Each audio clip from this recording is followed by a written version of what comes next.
Hello guys, here's a full year review on our Toro TimeMaster 30. I know it's been a while since we've been back up on here on YouTube, and we've just been really busy down here in Houston. We didn't have much of a winter so far, so we've been staying busy. But I thought I'd get on here. We got over 200 hours on our old TimeMaster here now, and I thought it would be time for a really good review.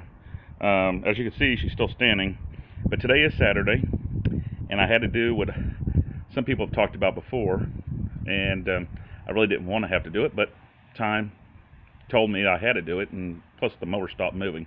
Had to replace the transmission. There she is. We're gonna open this up here. Maybe I'll make a video on it and show what's inside. We're gonna see if we can take a look and see what the problems are with these transmissions. Ours has been great until the last few weeks here, and then we had it go out, and one wheel stopped turning and start pulling to the side, and then it eventually just completely, basically went out. That's okay. Transmissions at Toro, like $105 or something. I'd even try to put it on warranty. We ran the hell out of this mower, so I'd like to see it make 300 hours on the transmission, and then I would have been pretty happy with that. But 200, we'll see how it goes with the new transmission in here. People want to really know some of the key problems we've had, and to be honest, considering 200 hours and as hard as we ran it, the transmission just now went out. We eat up front tires like crazy, so I put two brand new tires, looks nice and pretty, on the front. The timing pulleys for the timing belt, the cog belt, are junk, and I've complained to Toro about it, and probably heard me online. I did a video about them. We've gone through in the 200 hours, I think it's been 8 of them now. The problem is, in my opinion, my brother, who's a mechanic and has great skills in this department, says the same thing. We both think it's because it's ball bearing and it's not a needle bearing pulley, because there's really no reason. There's not that much tension against it when you think about it. It's the high RPMs, and they're killing them. Toro really needs to step up and fix that problem. They're enjoying making $17 or whatever it is a piece off these things, off people. And if I'm running at 200 hours and buying 8 of them, and I've heard from other people saying they've bought a lot of them, they're making a lot of money off these pulleys. And Toro, you should be ashamed of yourself not changing these out. But with that said, I hope that someone's looking into it. If not, I'm looking into figuring a way to solve that problem myself. And the other thing we replaced is these little covers. I know that's not a big deal to a lot of people, but I like to keep my hands from getting cut. And we put 2 new ones on today, and these back bars crack. This one's starting to crack again. This is the second one we've had put on, so I got to order another one of those. That's not a big deal, though. It doesn't take that long to replace. Transmission took me a little bit over an hour for my first transmission. I ordered some of these breakaways, and some people have said they've had them work for them. They break. We've hit some hard stuff. I don't know if you can tell that big chunk there, rocks and stuff. But we never had a breakaway work for us yet. We haven't had it, so I don't know if that's good or bad. Here's the thing that surprised me. Nobody's talked about. On the tensioner for where those pulleys are that burn up, we actually had the vibration crack one of these in half. And dealers told me they haven't really seen that. I think once or twice they've only seen it. And that's with having a dealer try to adjust it for me. I adjusted it. We did it by the book. And we keep eating those bearings up, so we come to resolution what it is the bearings. But that cracked, so that's not a big deal either. That's a few minute fix. I've gotten down to where I can do these pulleys in about 8 to 10 minutes now while on job site with a hot engine. So that tells you how far we've come. As far as the Briggs & Stratton engine, I've heard all these people talk about how bad, Briggs & Stratton, it's junk, it's blah, blah, blah, this and all this, and I ain't doing it. If you ain't running a Kawasaki, you ain't running a Honda, you ain't doing it. Let me tell you, you're fools, in my opinion, because this mower has started on the first pull almost every time, and maybe a second pull. I've loved it. I changed the oil. I run premium gas in it. I don't add no additives. I keep everything clean. Keep clean, fresh fuel all the time. I don't fill up 5-10 gallons worth of fuel and keep it for 3 weeks at a time like some people do. I don't believe in that. All this ethanol and all this junk in the gas nowadays. It's a very good motor. I wish people would stop kind of hacking on Briggs & Stratton. I know everybody's got their personal preference, but for bang for the buck for what they're producing, I'm telling you, it's something to see. And they're starting to put them on 21-inch mowers now. And what does that tell you? People want them. So, and if they can get them for cheap, the way I see it is if you get 3 years out of one of these motors, let's say 3 years, let's say you put 700-800 hours on it, and let's say you grenade it. I think to replace this one, it's $249 or $229, something like that. Really? I'm probably not going to keep this mower after the third year. I'll probably sell it, move on to another one, and then switch them out anyway. But that being said, for a homeowner residential, these things will last forever if you take care of them. Don't leave stale gas in them and stuff, just like any other mower. So I wish people would stop kind of giving Briggs & Stratton a hard time. And I mean, we ran this hard. There's no doubt for 200 hours, it worked for its money. Trust me. I think it's a good motor. That's just my opinion. I know I'll get a bunch of comments saying, whatever. Makes you happy. Rest of the Toro system, I'm pretty happy with it. I really am. If they got the bearing fixed and the transmissions, people saying some have had worse luck than I've had. But if they get all that taken care of and kind of at least get the transmissions to 300-400 hours, I think most people would accept that, especially in commercial use. People would say, okay, yeah, I've got different guys using it, and we're running it hard, and and for a $100 transmission, it doesn't kill you. My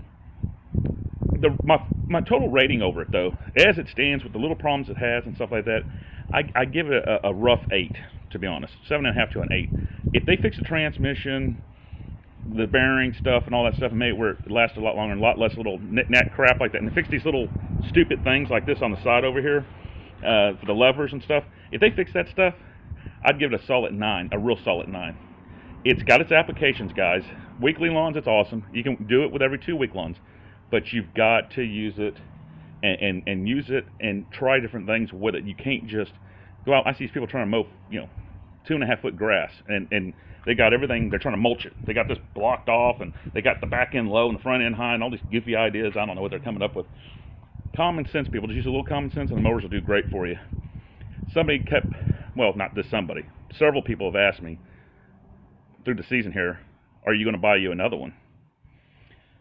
And to be honest, I knew what I was going to do all along, and I knew where I stood with it. But I didn't mention, I said, well, we're still thinking about it. But the truth was, we knew we were going to buy one, and actually we bought another 2015 model last week. Actually came in just in time when we were having to replace the transmission on this one. So we now have 2 of them. You're not seeing double. Here, I'll back up so you can see. 2. Looks like a mirror image, except this one's dirty and that one's clean. But the reason I bought it, it's another 2015 this one is here. 2016s, I looked at them. There was no difference at Home Depot, and I ordered this through a dealer thing on the line from Toro. And for what we're doing and what we need, they're meeting our niche. And that's what I'm saying. If you have a niche that you can use these for, then they're great. These are not meant to replace walk-behind, zero turns, or any, like 14 horsepower kind of motors. I mean, if you're looking to replace stuff like that, you're not going to find this in this department. I've heard that, and I've seen online some stuff, Cub Cadet's got their little bit bigger engine coming out with a 28-inch, and I think Columbia, MTD's making them. People are starting to talk about them. I'm not sure where they stand. The only thing that caught my eye on those was the deeper decks. I like the idea of a deeper deck. But with that being said, I don't know how good there's going to be. I'm going to probably wait, sit back, and let somebody else do it because they're running $8.99. The one thing I already saw that I don't like, I don't know if the Columbia's got the same thing, but the Cub Cadet version is only electric start and it has no pull cord. That's not a good thing, not for commercial. You get out there and that goes out, you're done for the day, and you got guys that are working and trying to make a living, and they can't start their mower. That's not a good way. At least if on the Toro and them, you have the pull cord and the electric start if you want that setup. That's the only thing I could spot so far. I'm waiting to see them come in the store. I'm going to take a look at them, and we'll go from there. But overall, we've been pretty happy with the Toro. Like I said, Toro, get off your butt, fix the pulley problem. I've heard you guys are working on transmissions for the Turfmaster and them and trying to upgrade them, and maybe that's going to bleed down. I even heard a rumor out there that they're going to go to a hydrostatic in 2017. Whether that's true or not, I don't know. I'm not spreading rumors. This is what I've heard from others. There's supposedly suppliers involved. And until next time, I guess we'll catch you and try to give you some more updates and let you know more about what's going on. We're going to get some reviews on our trimmers, the Husqvarna. It's year reviews coming up, and it's a little beast. Our backpack Husqvarna 580. Oh boy, we've loved it. I got to tell you that much. And then we got some other things we're planning on doing. It's an exciting year, we believe, coming for us, and I hope everybody else is having good luck with their equipment and having great success in what they're trying to do. Everybody has their own niche. Everybody has what they want to do, and I respect everybody's opinions. I've had people come up and say, I wouldn't own one of these. I like my 21-inch better. And for you, that may be what you like. And I can see where 21 inches have their advantages on certain little properties, certain kind of mowing.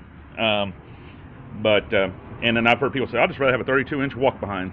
And, well, that's good for you.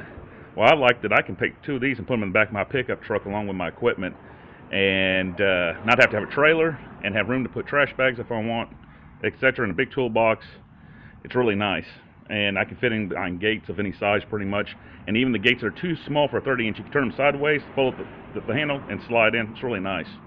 It kind of meets in between the two fields of the heavy walk behind and that.